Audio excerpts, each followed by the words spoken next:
अस्सलाम वालेकुम, welcome back to direct impact. अगर आपने अभी तक इस चैनल को सब्सक्राइब नहीं किया तो जल्दी से हमारे चैनल को सब्सक्राइब कर लीजिए, बेल आइकन दबा लीजिए ताकि आने वाली लेटेस्ट अपडेट्स और ड्रामा रिव्यूज़ सबसे पहले आप लोगों तक पहुँचें।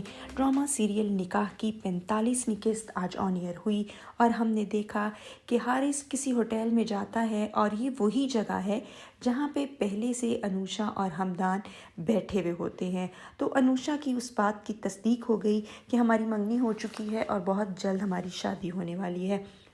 दूसरी तरफ दिखाते हैं कि जो रायना है वो कहती है कि किसी तरीके से नदीम रोक ले उस लड़की को, यानी कि युसरा को, कि वो अपने बाप के घर ही नदीम को रखने पे मुसर हो जाए। और यहाँ पे उमायमा जो है वो कहती है कि आज आपने मेहंदी पे कौन से कपड़े पहने हैं, मुझे दे दे, मैं तैयार कर दूँ। तब भी वो रूडली बिहेव करता है, कहता है नौकर को दे दिए हैं। हमदान अपने बाप से कहता है कि निकाह के फॉर्म को फिल करने के बारे में मुझे कुछ डिस्कशन करनी है, तो उसको भी स्नप कर देता है फ़ारूक। हालांकि इस लड़के ने बहुत अच्छा पॉइंट निकाला था। फ़ारूक को खुद अकल चाहिए, जो लड़का अपने माँ बाप के बगैर शादी कर रहा है सिक्योरिटी के लिए, हक महर तो थोड़ा सा इसको रखवाना चाहिए था। और यहाँ पे अनुषा को इदराक होने लगता है कि हमदान की बात मानने के अलावा अब उसके पास और कोई चारा नहीं है, क्योंकि वो अकेली रहती है तो उसको किसी न किसी सहारे की ज़रूरत है और हमदान एक अच्छा इंसान है। बिल आखिर वो दिन आ जाता है कि जब धोखेबाज नदीम के चुंगल में युसरा फाइनली फंस चुकी है, निकाह हो जाता है। और इस निकाह पे वैसे बड़ी अजीब ही दुल्हन थी जो बगैर झुमकों के बैठी हुई थी। ये कोई खैर से नया ट्रेंड है, लेकिन वो बिल्कुल अच्छी नहीं लग रही थी। और यहाँ पे रायना मौके पे पकड़ी जाती है, कहती है कि तुम्हारा बेटा जो है ऊंची हवाओं में उड़ रहा है, अनुषा के साथ डिनर्स करता फिर रहा है। तभी वहाँ पे हमदान आ जाता है और कहता है कि मैं अपनी फ्रेंड और उसकी वाइफ के साथ था 4 बजे के बाद, क्योंकि आज उनकी वेडिंग एनिवर्सरी थी। तो फ़ारूक के जेस्चर्स से पता चल जाता है कि उसको रायना को वो यही कह रहा है कि तुम्हारे झूठ की कोई हद नहीं। बहरहाल युसरा और हमदान एक दूसरे के साथ डिस्कस करते हैं कि अब तो गलतफहमी दूर हो जानी चाहिए, बिलाखिर वो बहनोई बन गया है। तो वो कहता है अल्लाह करे ये मेरी गलतफहमी गलत ही हो। तो फिर बहरहाल जी फाइनली निकाह हो जाता है और यहाँ पे रायना भी बहुत खूबसूरत लग रही थी और अनुषा भी बहुत अच्छी लग रही थी।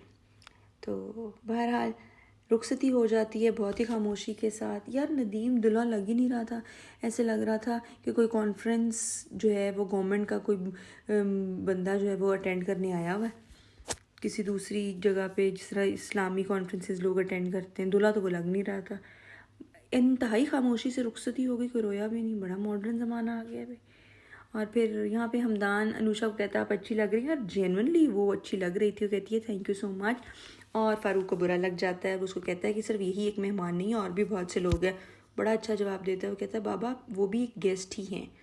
बदतमीज़ी नहीं करता ये कभी भी, लेकिन हर चीज़ बहुत स्ट्रेट फॉरवर्डली कह देता है। तो उसका बाप उससे में वहाँ से चला जाता है और खैर से वो नदीम स्टूपिड आदमी खैर से एक आर्टिफिशियल सी बैंगल अपनी बीवी को थमा देता है, ठीक है। और यहाँ पे मुझे एक एतराज़ ये हुआ, इतने बड़े आदमी की बेटी दिखाई गई है, इतना थर्ड क्लास जेवर पहना हुआ है, उतना थर्ड क्लास मेकअप है, और कोई ज्वेलरी कमाल की होनी चाहिए थी कि जितना ही अमीर दिखाई गई है, और ऊपर से उसको कह रही है मुझे पता है मैं बहुत हसीन लग रही हूँ। Very nice. फिर दिखाते हैं जी उमायमा कमरे में आती है तो बेहोश हो जाती है। फ़ारूक उसको सहारा दे के बेड पे लिटाता है तो बिल्कुल सेंसलेस हो जाती है।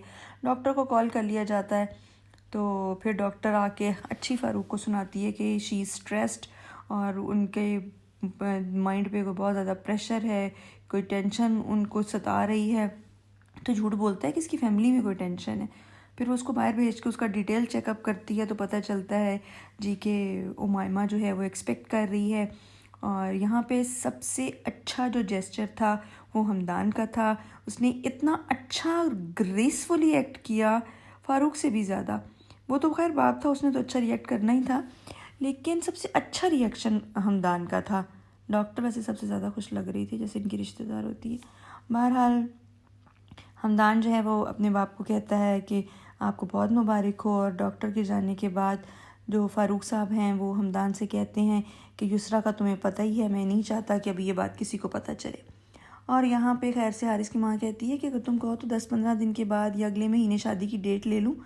तो उसको याद आता है कि अनुषा ने तो उसको चिढ़ाया था कि मैं शादी कर रही हूँ बहुत जल्द। कहता है क्यों, 10-15 दिन के अंदर अंदर ही आप शादी जो है वो तय करें। जब करनी है तो फिर जल्दी करे। माँ तो खुशी से पागल होने वाली हो जाती है, कहती है हाँ हाँ क्यों नहीं, तुम सही कह रही हो, सच कह रहे हो, बस जी शादी तो अब हो गई होगी।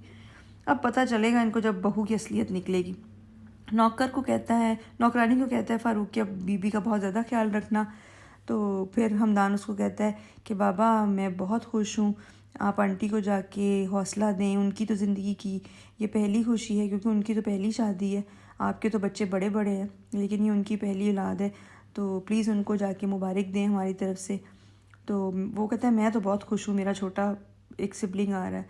तो बहरहाल it was very nice to see Hamdan के वो इतना अच्छा बिहेव कर रहा है और बाप को उसने इतना हौसला दिया। लेकिन वो मना करता है युसरा को पता न चले। उमामा बेचारी ख़ुद को मुजरिम सी समझ रही है कि आपको कोई फ़र्क तो नहीं पड़ेगा कि ये जो कुछ हो रहा है। वो जब उसको पता चलता है उसके हस्बैंड के जेस्चर से कि ही इज़ हैप्पी, तो वो भी बेचारी सेटिस्फाइड हो जाती है और थोड़ी सी स्माइल आ जाती है। खैर से यहाँ पे ये जो युसरा मैडम है कहीं से नहीं लग रही कि वन डे की दुल्हन है। तो कान इनके हमेशा ही खाली होते हैं, पता नहीं इनके बाप के पास जो पैसा है वो इन्होंने कहाँ पे संभाल के रखा हुआ है।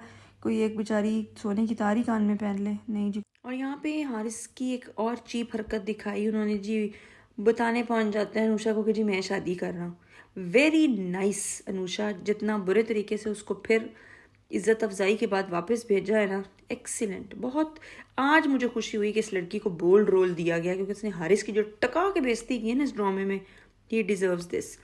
बहरहाल जी रायना को बहुत खल रहा है फ़ारूक का अपनी बीवी का केयर करना, उसको लुक आफ्टर करना, और उसको समझ नहीं आ रही। एक दिन पहले तक तो वो उसको दुश्मन समझ रहा था और आज इतनी केयर कर रहा है, मसला क्या है।